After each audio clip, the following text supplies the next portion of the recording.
Hey guys, welcome back. Today we are at Vincent Speedworks, a premier suspension servicing shop here in the Bay Area. We're here for the grand opening.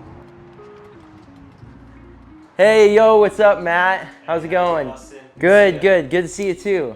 All right, guys, this is Matt, the man, the myth, the legend behind Vincent Speedworks. Tell the audience a little bit about yourself and kind of why you decided to start Vincent Speedworks. Yeah. So a little bit about myself is I'm originally from the UK. I spent a lot of my time working in the industry, working at Specialized, Canyon, Zwift. And throughout that entire time, I've done a lot of racing. I've raced from BMX, downhill, cyclocross, road, cross country. I haven't done full cross, which is something I still wanted to try. But throughout that entire time of racing, I've just kind of learnt the connection of how the suspension can give you the confidence you need to rip on a bike.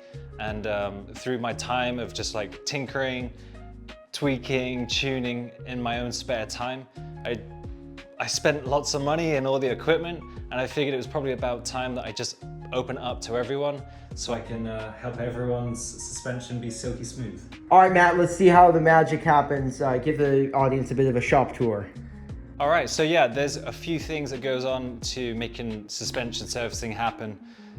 There's a few very important tools that we use for this, and we can start off with the vacuum bleed machine, which is right here. This is really the bread and butter of making things happen. This is probably one of the most important pieces that we have in the shop. The purpose of this is to vacuum out all of the air in the shock, or in some cases, the damper of a fork.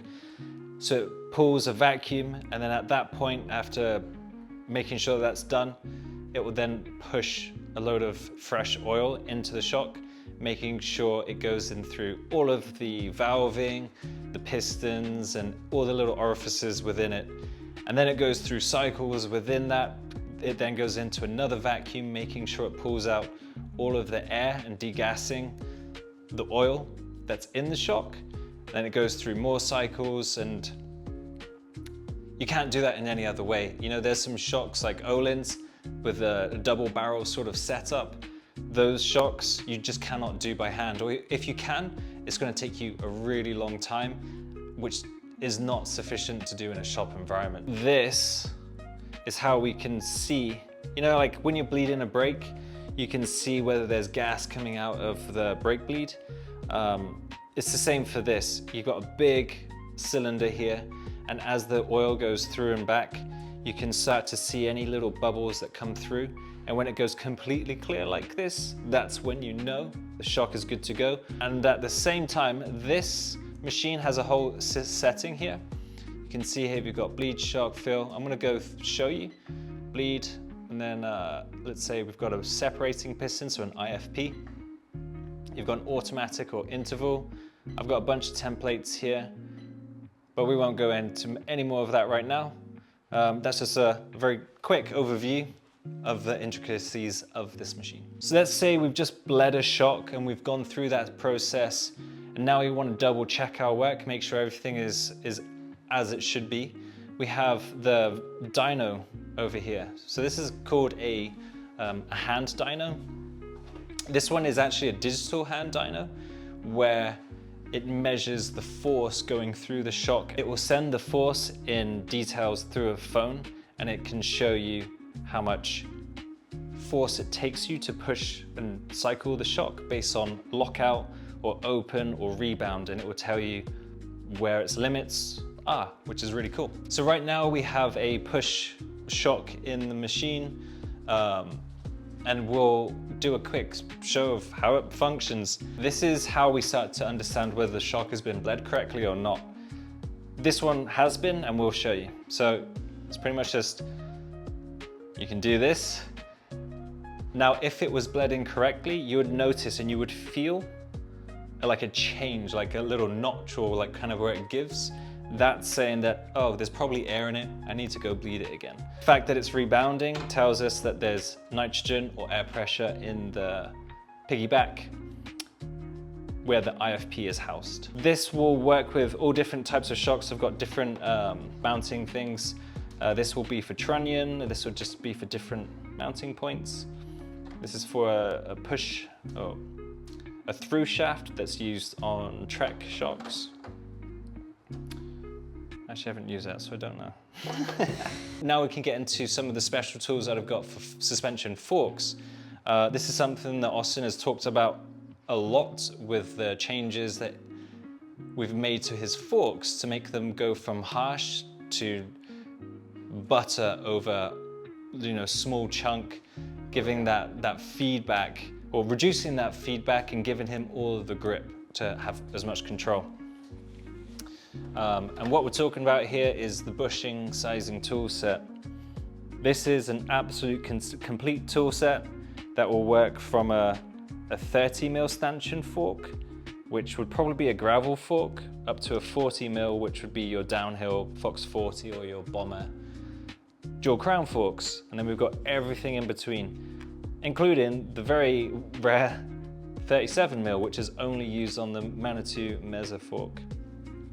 Now, each of these have like different sizes on it. As you can see, this is 37 plus 0.04 diameter. So this is going to make sure that whatever fork bushing is going to make sure it's perfectly round and sized correctly. Not all of them come from factory perfectly sized. They can't do it at mass scale. So this is where small independent servicing shops can really make a difference. So we go from 0.04 and then we have 0.7. These are the two that I usually work with. These two are starting to get into the territory of, we're trying to fix something with your fork. In most cases, if I use this on someone's fork, it's because they want the absolute most smoothest fork. They don't mind a little bit of play because they just want performance. This is the main tool that goes on it. I'm just going to grab any random one. Goes on the top. We screw this on. And I've got to make sure that this is tight, because if this comes off during the process, this could technically get stuck in a fork, which we do not want. That would be quite annoying, I think. Yeah, that would be pretty bad. Yeah, that would be bad. So it goes on like that. I would tighten it properly, and then it goes into the fork, and then I use this handle to drive it around and through, which is burnishing the bushing, making sure it's basically polishing it to a perfect smooth round surface. I've got a few other bits to show you, and this is just all of the different bleed adapters for the vacuum machine that we just saw, and they all require a slightly different size that it screws into the shock body, or a fit for damper that goes on there. Well, actually, not that one. That one, that's for a fit for damper on a Fox fork. They just have so many different sizes. So if you're worried about whether I have the right equipment to bleed the shock, this is pretty much everything. And then there's, Cane Creek. Yeah, there's all sorts in here. Really, the last bit of kit that kind of solves a lot of clamping situations is just this clamp set. It's really high precision stuff. Again, I've got sizes for almost every sort of rod, shaft, reservoir. Yeah, and they're just like highly machined alloys, so it won't damage the suspension components. I'm a little oily, so I'm gonna need to wash my hands. And I think that's it for now. Yeah. Matt has been supporting me since the very beginning, long before Vincent Speedworks was even a thing. He is such a cool dude and can't wait to watch his business grow. If you are in the area, or even if you aren't, check out Vincent Speedworks. I'll leave a link down in the description below. This is the group ride that he hosted at Demo Forest, which houses the world famous flow trail here in Santa Cruz. Stick around for the stoke of this ride. We'll see if this bike still has speed. No shit. It's not the bike. No, it's definitely the bike.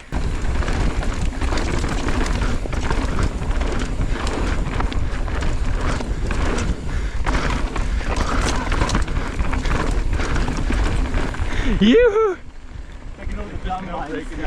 Yeah, that is so sick. I remember chasing you in turbo down this. Bro, I was dying.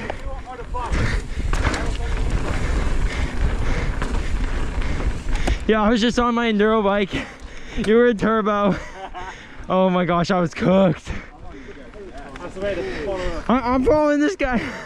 Right on. All right. Steady. And that pace is fucking steady. Steady, guys. Steady. Oh, where are we going? Holy crap. What was that?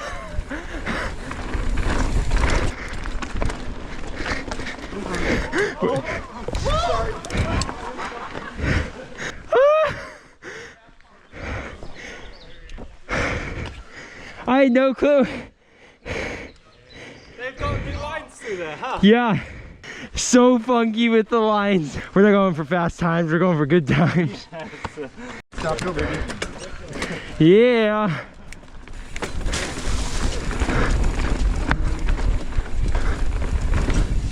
Oh! Dude, that was a lot of dirt. Oh. Oh, there's no berm. Wait. Oh. Oh, that's sketch. Oh, dude, it flexed. What the heck? Oh. Oh. Holy crap.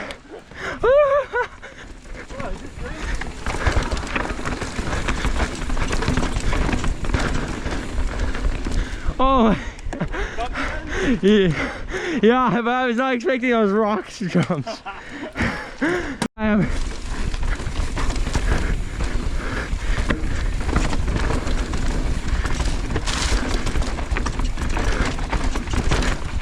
Oh yeah, that was a better line. You. Oh.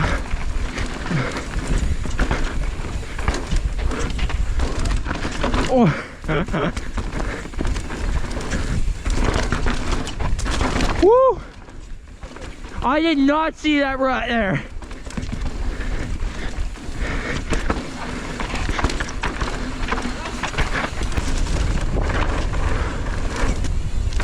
Oh yeah, that gap was sick. Oh, corner's flat.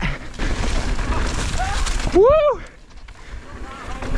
Yeah, I got it. Phew!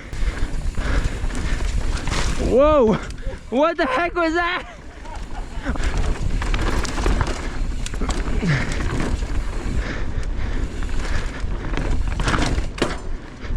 That was so fun. That hugged him, I was like, what the heck? I didn't. No. I wanted to thank Matt for all the help and good times over the years. I'm stoked to be part of it. Be sure to check out the links in the description, and I'll see you guys next time. Peace.